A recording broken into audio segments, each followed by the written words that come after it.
3 months ago, we began a new challenge with the Jobava London, starting around roughly 600 ELO. In today's episode, I'm gonna be playing 4 model games trying to get closer to 1300 because I'm gonna be honest, I think this is genuinely the best opening that you can play as white, especially if you are just a beginner.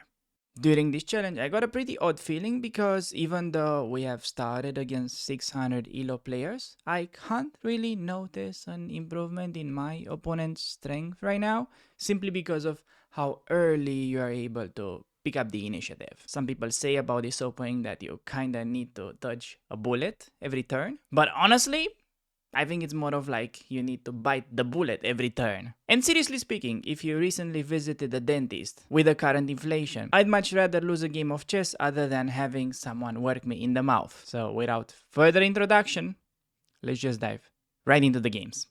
Alright everybody, back with another recording. Gonna open up with d4. I have just played a League of Legends game and managed to win. I had to confess, so I'm feeling pretty pumped. Opponents says in the chat, okay, teach me. Let's see.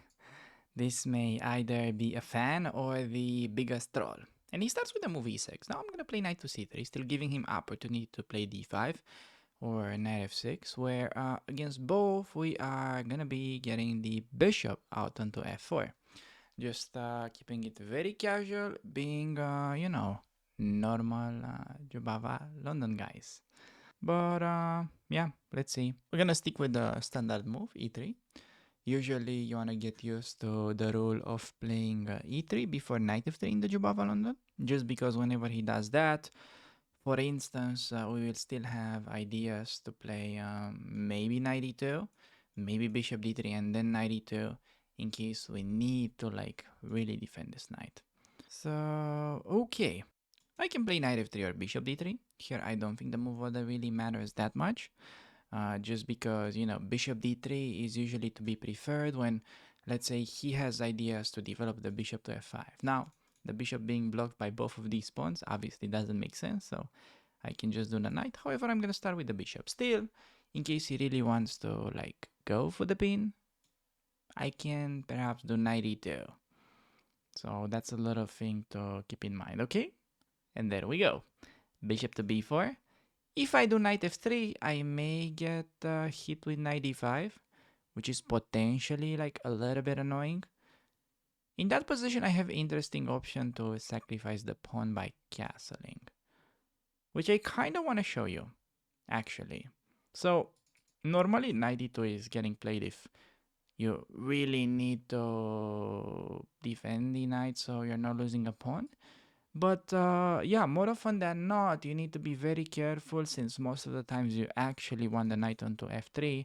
A common mistake that I see people making when they are getting started with the Jobava, they overplay this knight e2 move when the enemy bishop is on b4. So I think here on knight d5 castles gives us a very nice position since after knight c3, okay, he goes for it. We may see the pawn grab. I think we have quite a nice lead in development and perhaps even some Greek gift ideas. Hopefully you'll see what I mean in a second. Yeah, he goes for what I was thinking. In case of knight f4 pawn takes, I mean, that's kind of nice for us to play. His bishop is never really gonna see the light of the day, so we're doing quite fine. I believe, yeah, we have ideas to maybe just transfer the knight to g3 in that structure and play c3. But after he takes, we're gonna recapture. Obviously, our move is forced, and now simply, yeah, move the rook. Not much he can do. And I'm like really waiting for him to castle after we play rook b1, which is gonna be a decisive mistake. Like this is lost, which is by far the most obvious move in the position. He plays b5. Okay, he's not losing instantly. I respect that. When b5 is getting played, you should always at least consider a move such as a4, undermining these pawns. However, in this precise case, that might allow him to take and even soon get to promote the pawn, so I don't think it's very good. Apart from that, I'm looking for ways to, let's say, get some quick initiative, like maybe rook b3, bishop back c4. is something that I have on my radar. I can perhaps just play a move such as knight e5. After knight e5 pawn takes, I may have queen g4 ideas. I can play a simple move h3, go for the Luft. I want to play h4 though. I don't want to keep it simple. I want to play h4 just because if he's kind of sneaky, he can play something like bishop b7. And after bishop b7, it is not very clear how to get any kind of attack and improve your position. However, with this, I pretty much know I'm gonna do h5 next. So already the opponent's a bit confused. He plays b4. And yes, I can push. I can play knight e5. I can consider sacking a pawn. I don't really see what we get by sacking the pawn. And do I want to consider something like knight g5? I'm pretty sure he's gonna do h6, but then maybe sacrificing on f7. We could try to give it a go. Also, knight g5, h6, we could go queen h5. So perhaps this is something we could have even considered on previous move. Like f6 loses, I think. You pause the video, find why. Because I believe that ends the game. After g6, there is bishop sack. And yeah, after this move, you can easily fall into the rabbit hole of calculating knight f7 and then queen h5.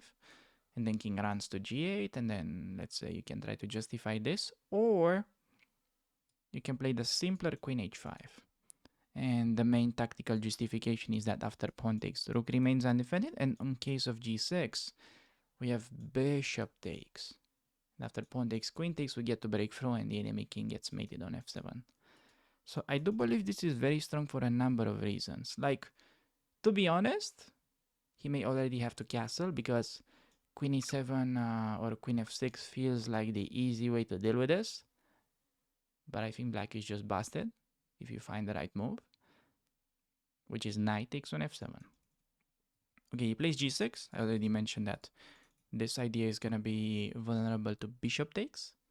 So yeah, I think that's pretty much all it took to win this game. It just gets to show how powerful White's initiative is in these type of positions where apparently, you know, opponent has a very annoying bishop on c3, but if you really think about it, it's like black is playing down a piece.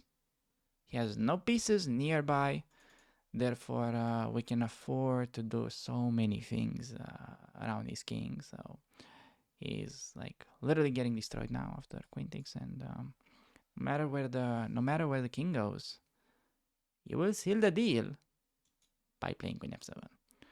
So that's a checkmate, and I'm kind of curious. What the computer thinks now. In hindsight, I am somewhat wondering whether we had to play knight g5 right away.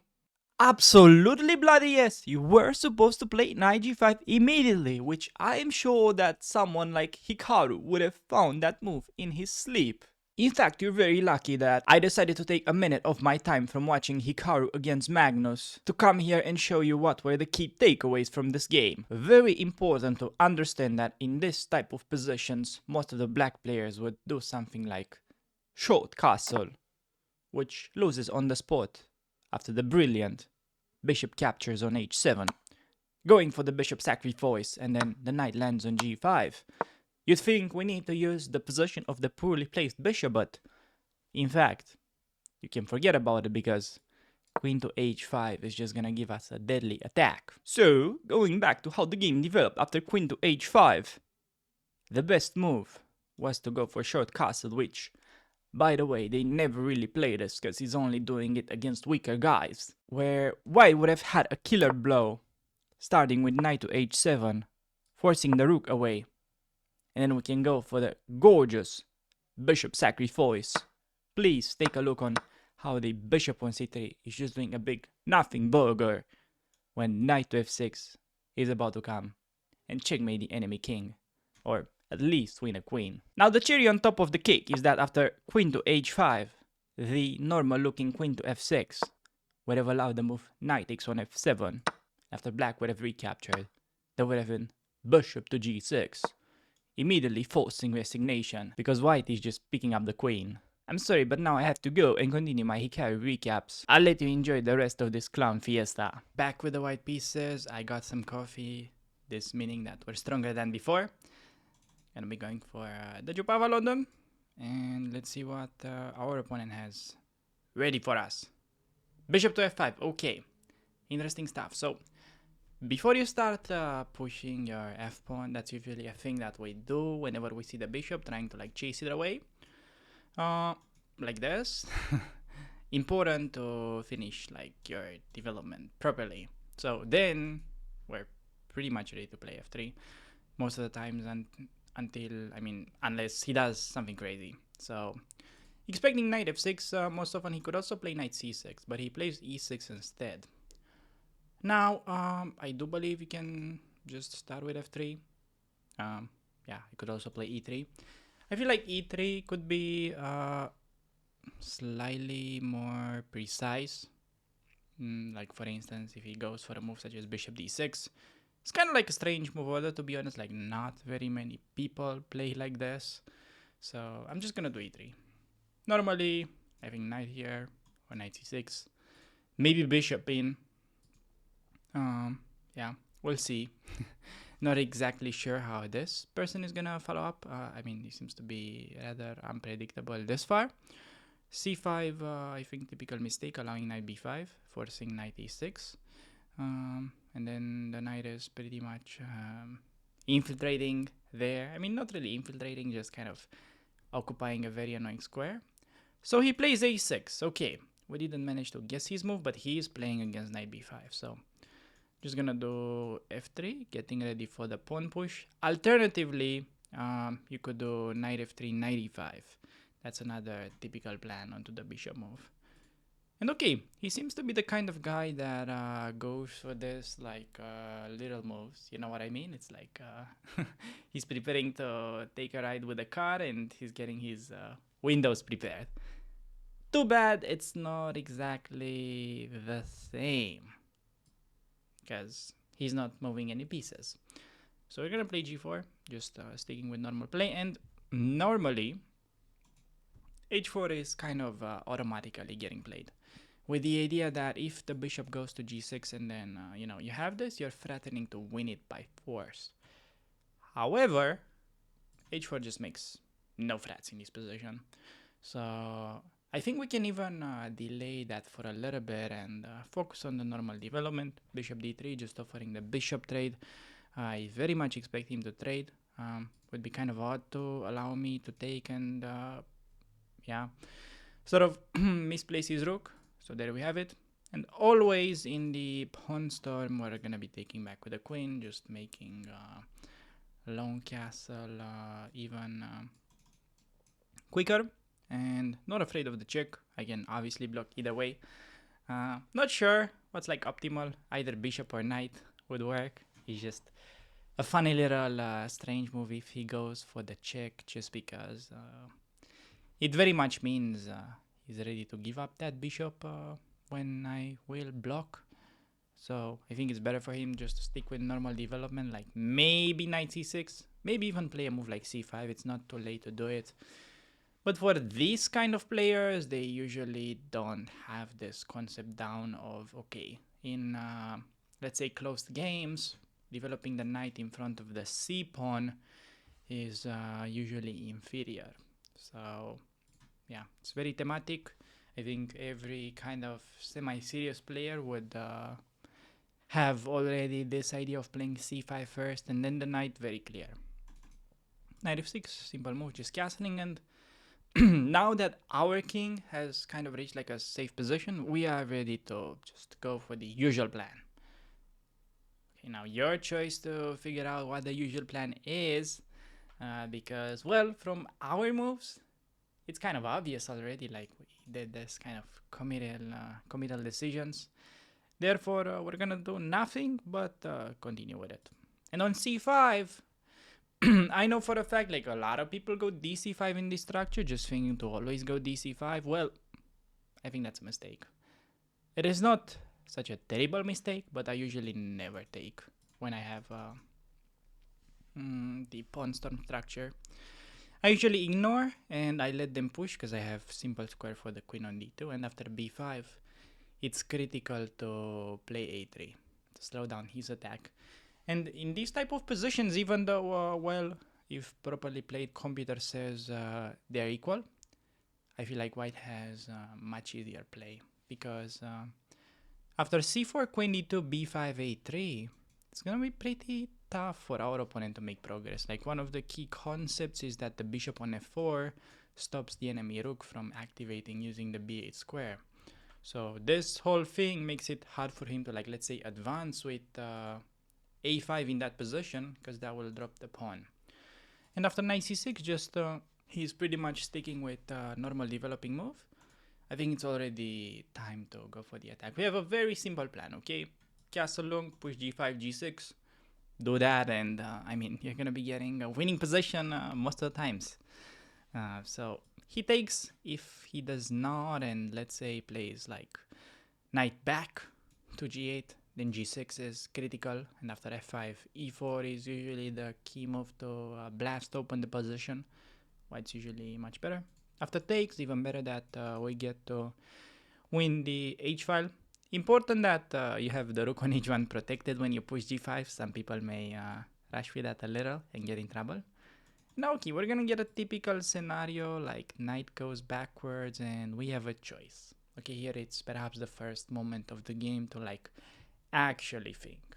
Because we have rook h8, tempting move, queen h7, we have g6 to consider. These are pretty much my main candidates at this point. Okay, like I would probably start with this first, just because it's kind of obviously forcing king f8, only move to defend both. And then I'm not super sure that we have a follow-up. Like maybe g6? I don't know, maybe? Not very clear. I think it's good, but I would like to check the others. So like g6. If he is pushing, still, that's not as forcing. This is more interesting. Like rook h8, kind of forcing king there. But then queen h7, I noticed that's completely winning. So then this means after rook h8, he's forced to play this somewhat weird king d7. But when he plays king d7, then already perhaps it's interesting to take and open up the position. So, I mean, it would be hilarious if he plays king f8, because that's the natural move, but it just goes to showcase how powerful and simple White's initiative really is. Like, he's just in a resignable position. It's like really mind-blowing to me. I have no words to describe how ridiculous this actually really is. Like, we just get to make no moves by ourselves. Like, all this part, pretty much autopilot, everything that we did. We get to pretty much think for one move, and that's enough to like win the game. So here, infiltrate with a queen, and he just has no way to defend. Like, he would love to play the knight, but the bishop is in the way. So this is typical win for this rating range. I mean, it's so bad for him that he's even losing the queen. It's not like losing the knight. So to avoid checkmate, he has to like move the bishop, lose the knight, lose the queen. I mean, what else is he gonna lose? This man is gonna lose everything that he has just because we're playing the Jobava London. So yeah, despite this game having kind of like a weird start, I'm more than happy about the way it developed. And okay, I can take queen, but we can even take bishop with check. That's even cleaner. And now I can take another pawn with check. The queen is not running anywhere. And I can consider bishop check and play for checkmate. I can take queen as well. Simple move. Yeah, I think just take queen at this point. Always take the queen if you're not certain about the mate. And now maybe this idea. Targeting rook, preparing bishop e5. At this point, we can just start exchanging as many pieces as we can. Yeah, even DC, a move here. Trying to say, okay, if you take, rook is free. Goes there. Staying nearby. I'm gonna give another check. Happy to trade his knight. Now, just, yeah. Trying to get pawn on e6. He's forced to, like, block, only move. And then, well, this part is, you know, already not that relevant, but it's kind of nice to show how to end the game. He's like literally having no pieces to play with. which is pretty hilarious. I'm gonna give a check, then pick up the knight. Okay, like honestly, what you can do in these type of positions, you can even give up the queen. But I'm not gonna do it here just because it's it's gonna be way simpler to like convert with the queen on the board. Takes a while to like promote the pawns. Yeah, now we can just, let's say, push, try to promote. Keep it very simple. He has no moves. And yeah, I mean, you guys tell me in the comments if you feel like I had to do anything that was kind of difficult, because I really don't feel like we had to make any moves in this game, which is like, okay, in a way, you don't want to get used to playing chess without having to think. But on the other hand, if your chess is so good that you win without having to think, I mean, that's kind of nice, isn't it? So, yeah, ready to push. I mean, no matter what he does, threatening mate, has to give up the knight. Come on, opponent. He's like really fighting hard. I mean, I think, yeah, like you're not really supposed to resign very often in this rating range, but at this point when we had so much, I think resignation is fair. So, okay, good game to my opponent. And of course, you don't need to think. You're only playing against noobs. Wait a second. What happened to your little accent? It is called multi-accent, you dummy. My unmatched perspicacity allows me to talk in any accent that I really want to. But anyways, it's not like I expect someone who only played one opening for his whole life to understand this concept of variety. Oh, trust me on this one, I really prefer only playing one opening rather than being a loser in real life like you. Speaking of, why are you still here? Aren't you supposed to watch any Hikaru videos? Actually, I was on a small break with Hikaru videos. For now, I was just dabbling into more Naroditsky content. Thank God there is at least somebody on YouTube that knows how to explain things. Yeah, whatever.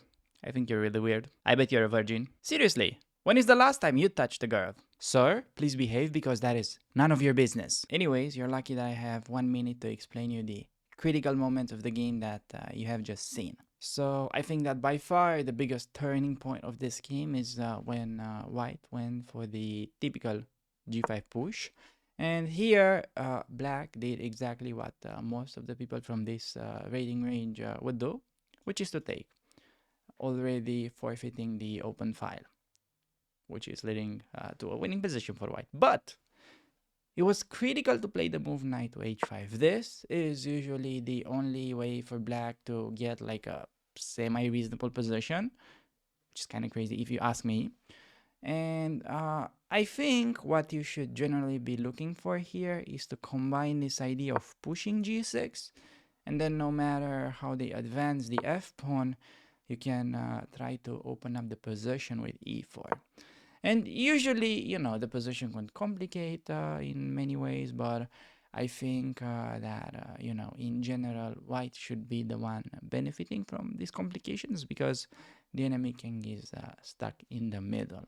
And as the game progressed, I think Black still had one last chance to get somewhat of a decent position by instead of going for knight to g8, to play the move knight to d7, where yeah, I think you could simply go for something like check, has to block, I would say, with the bishop, but nevertheless, once you infiltrate, he is most likely going to lose the g7 pawn, with just winning possession for White. Now, unfortunately, I have to leave you with the other dude. I truly don't understand how you guys survived this far into the video. Enjoy! Alright everybody, getting another game with the white pieces. Gonna open up with d4, and we are gonna be going for your favorite opening by now, the Jobava London. Now getting the main position on the board. Are we gonna face another bishop f5? No. We actually get to play against one of the most common setups by far. And here you already have options. Nothing wrong with e3, but my favorite move is to go knight to b5. Because in these type of positions now, bishop b4 is like a little bit annoying. It's not like refuting the line, but knight b5 kind of forces a concession. Either knight on the edge of the board, or Black is gonna go bishop d6, allowing us to immediately win the bishop pair. And what I want you to like really understand as early as knight takes on d6 is getting played is that the game will become more positional. So yes, I kind of used to play very aggressive, perhaps a bit entertaining chess. I mean, that may be a little bit of an overstatement. You guys let me know in the comments. But here, you have to like really slow down because you have more of like a long-term asset. Okay, you have like the bishop pair. So you can think of the bishop pair like pretty much it's an apartment. Like the value of an apartment or like a house is gonna go up in the long run. So as long as the game continues in normal circumstances, you're gonna be increasing your advantage usually. Just because, let's say, the more pawns you trade, the more squares your bishop pair will have. So yeah, I can even start e3 here. I usually recommend to play e3 before knight f3. I was just kind of too focused on the analogy and I brain farted, so play knight f3. Not a mistake here, but yeah, make sure to pay attention to that rule. And then we play e3. On knight h5 we have simple move bishop g5 and normally it's knight c6 by black. And this is by far the key position to really understand as a Jubava London player, because people kind of universally just play bishop to d3 thinking, oh, I'm playing Jubava, I'm gonna get my bishop, I'm gonna get maybe some attack, bishop is nice on d3. But then black plays rook e8, okay? And what you end up doing is you castle, they go e5, you're like, oh, I didn't see this one coming. Who would have thought that because they have so many pawns in the center, they may try to push it? You're like, taking, moving the bishop, you get forked, you lose a piece, eventually the game, and then you say Alex Banza is an idiot. I hear this a lot, okay? I'm used to it. So, for this reason, you just want to do bishop e2. Yes, bishop is not very active, but it is better to not be that active than to lose it. Hopefully, that's clear for now. Opponent plays very weird queen move. I don't get why he did that. Maybe he wanted queen e7 and mouse slipped. Essentially, what you need to understand is that, as long as he castled, then the main idea to break is c4. Now, because he did h6, it kind of makes me wonder if he wants knight move. And I may lose the bishop here, so I'm going to make a luft. Making sure, I kind of read my opponent like an open book. Definitely very proud to do that against the 1200. Gonna retreat the bishop. And remember, we're keeping the bishop pair like we are owning a house, okay, like a property. The more the game will advance and the more pawns we manage to trade, our position is gonna become kind of like exponentially stronger. So we're doing c4, happy to take back with the bishop. And first of all, because of his weird play, he's kind of lacking development a little bit. That's not gonna be the main problem for him though. Okay, he plays d5. Now, bishop d3 makes sense to kind of keep bishop active on both sides of the board. I don't think bishop b5 is that important. I don't want to play with like quick knight e5 or anything like that. I just want to go slow positional squeeze on the queen side. So I'm going to go bishop back just to show you to forget about any kingside play in this structure when you have the bishop pair. You need to get used to slow down and play positional chess as well. So now black simply doesn't have a good reply against a3, b4. Because if he tries a5, then that weakens bishop. Weakens b5 square, we can just play bishop b5. Initially, if you start with like bishop b5, he can chase it away. Like a6, b5, you achieve nothing. But after a3, if a5, bishop b5 is terrible position for black. He's completely stuck, has no moves with knight e5 coming. So a3, I'm just gonna go b4, rook to c1. I could have also started with that. You have obviously many moves to be better. Notice that opponent has absolutely no pawn breaks, so he's completely tied down. I can do b4, I can do rook c1. Yeah, I'm gonna start rook c1 just to still give him option to go wrong, to show you that idea, to get the bishop infiltration, but nah, just playing b4. And okay, it's not like black's position is lost, but it is definitely very passive and very difficult to play. So, okay, how do we make progress? I could potentially consider rerouting the knight. I could play queen b3. Essentially, the main idea is that b5 kind of allows him to get access to the c4 square, which I don't really want to allow. b5, knight e5 seems like a little bit annoying, so I don't want to rush with it. Knight e4, maybe a bit of an annoying move. The only thing that I don't quite like about knight e2 is that he can maybe try to play e5 and get a little bit of activity, but I mean, at the end of the day, that's going to give him isolated pawns, so I think that's definitely fine to allow, and I think black should really play it, because otherwise black doesn't have any active moves, so it's impossible to just stay passive like this and hope to do anything.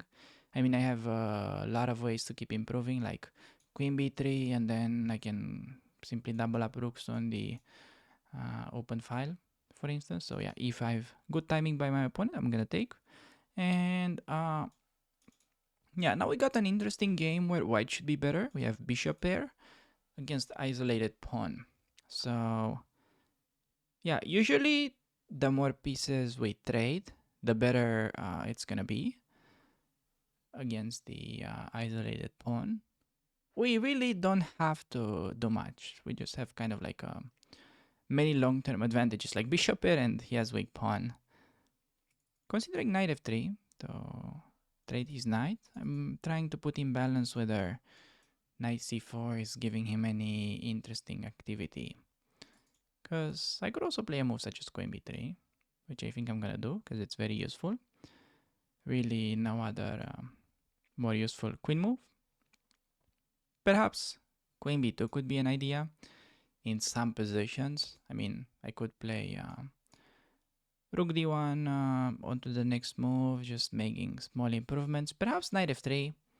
Now knight f3 may be even better, just because knight c4 is perhaps no longer that appealing. I was thinking we can win a pawn, but not sure the tactics play out that well in our favor. I'm gonna do rook d1, nevertheless, onto the next move, and I think he has already perhaps easy way to get in trouble.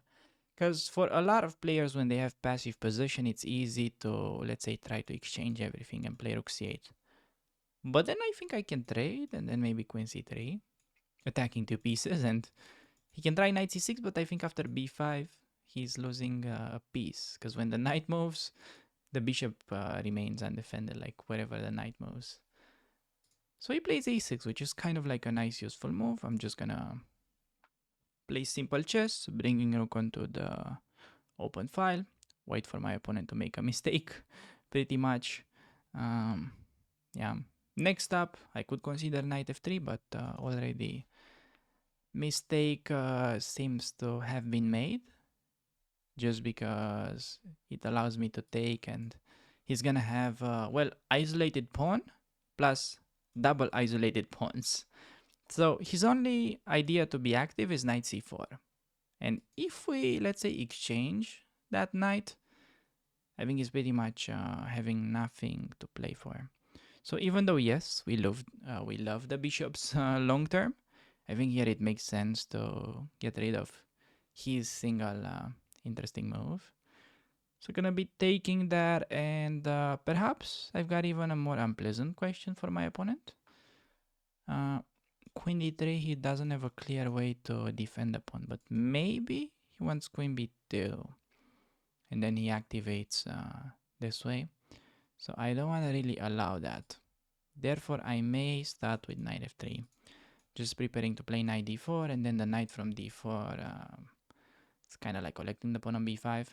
So very kind of simple, boring chess, but never really risking anything. And yeah, I think it's important to get you guys a little bit more comfortable to this play style as well. Just because, well, when you get started, it's a lot about checkmate, but yeah, when you progress, you will see that, you know, just something simple as the bishop pair is more often than not enough to convert it into the full point without really risking anything or having to calculate any complicated lines.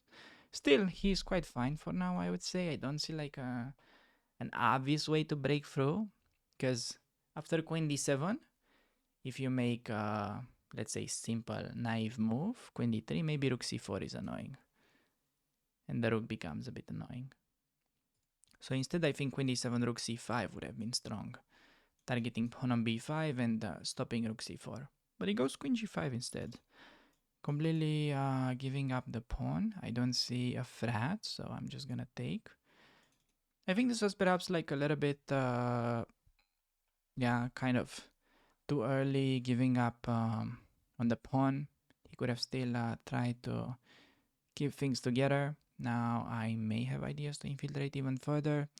On the other hand, yeah, I would be quite happy to maneuver the knight back home after managing to steal that pawn. Let's say we can bring our knight back and then just start simply pushing the pawn. Like pawn to a5 first and then b5, a6. You want to make sure to usually push the passed pawn first. That's a nice little rule. So I'm just gonna bring back the knight. Can I like take and then take 1d5? I think yes, but I don't have a lot of time on the clock, so I'm just gonna play a simple move. He may try something like queen h4, targeting this, but we have at least queen b2 type of move, just defending, so yeah, you don't really need to calculate much. Just make sure on queen h4 not to play rook f1 and then your rook is getting overloaded. That allows him to take and then you lose f2 and the game complicates for no reason. So yeah, just important to do this and pretty much same plan. Like knight goes back home, pawn to a5, b5, a6, he has to take, and then yeah, we switch rook behind the pawn, push it all the way to a7, and ultimately he will be forced to play more passive just because the threat of promoting becomes way too annoying to deal with, and that usually will open up opportunity to go for the trades. And okay, it goes knight d2, trying some tactics. I mean, we can do queen anywhere. I'm just gonna play queen b2. Knight f3 is not a thing because we can take, and he does get a little bit of activity. To be honest, I think it was very clever to take and take both rooks and then take his knight. But I wanted to play it a bit more simple. I didn't want to go like full exploit mode, sacrificing the queen. I think most people would have had a hard time to evaluate that, but it's completely winning, so I will show that in the post analysis tab. Okay, he goes knight there. I'm gonna play queen to b3. Just simple move. Now with the knight there, ready to play knight f3, and then he's gonna have issues with the d5 pawn. If he plays knight d2, perhaps forcing my hand to sacrifice. I mean, I could sacrifice the queen. I could also play queen d3, trying not to sacrifice and keep it simple. I don't think he'll repeat, even though probably repetition is best for him. Rook e4. Yeah, I'm just gonna stick with what I already told you like a few moves ago. Knight here needs to watch out for the pawn. I could also keep pushing and notice that the knight is a very important piece, just because with the knight near the king, we're never really gonna get mated. So yeah, nothing to be afraid of. Queen there. Just gonna push. I already told you, make sure to get your pawn to a5. And he's gonna be slowly but surely running out of moves. Maybe already some desperation. G5 should be required. Like try to push his kingside pawns to get any counterplay. Otherwise, yeah, white will slowly start pushing.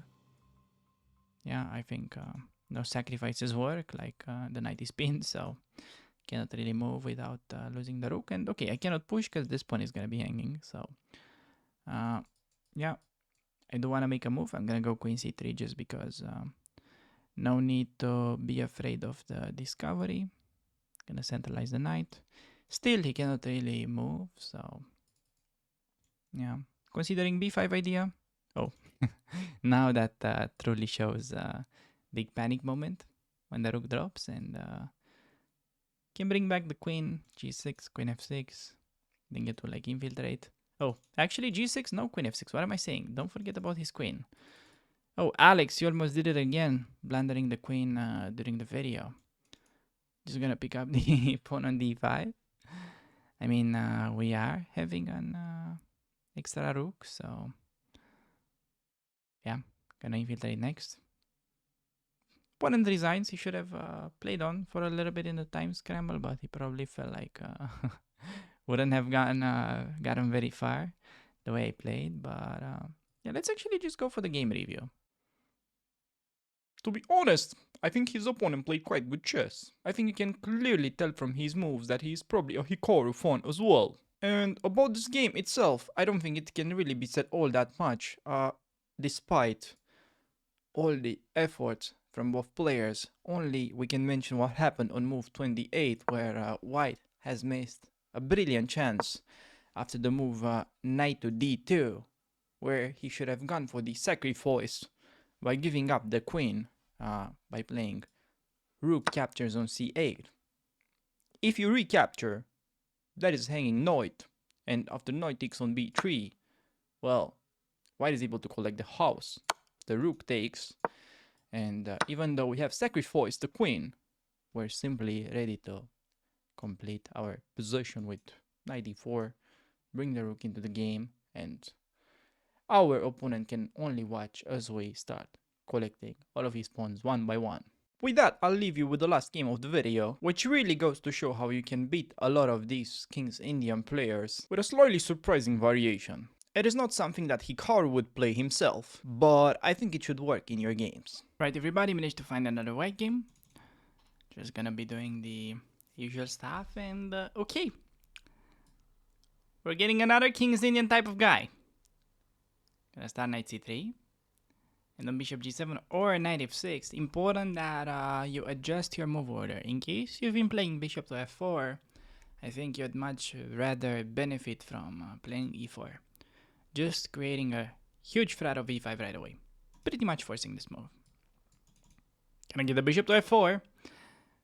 And I'm curious if we're gonna be getting the same game. If we're gonna be getting the same win, I think I will literally go insane. Just for how strong this variation really is. Okay. I swear I'm not paying these people to fall for traps against me. Is he gonna go queen trade? Is this guy gonna go queen trade? I feel like I'm just playing slots machine right now and I just become rich overnight. For how crazy this is. You guys see what is going on with these people? They all enter this position. And okay. Previous game had knight h5. This game, knight e7. No matter where the knight goes, we are gonna be playing knight d5. He has only one move to defend, which is king d8. We actually even had this already once in the speedrun before, so you may be familiar with it, but let's see what my opponent is gonna play. He goes knight e6. So this really goes to show why knight d5 is better than going to b5. Okay, if you go to b5, you're just worse after knight e6. But after knight d5, problem is that the bishop is still open. Unlike, if you had the knight on b5, notice this would be blocking the bishop's path. So, key little idea. Now you take on c7, win a free rook, and I guess good luck winning with that. Is he gonna get even mated with knight e5? I guess he is. I guess enjoy.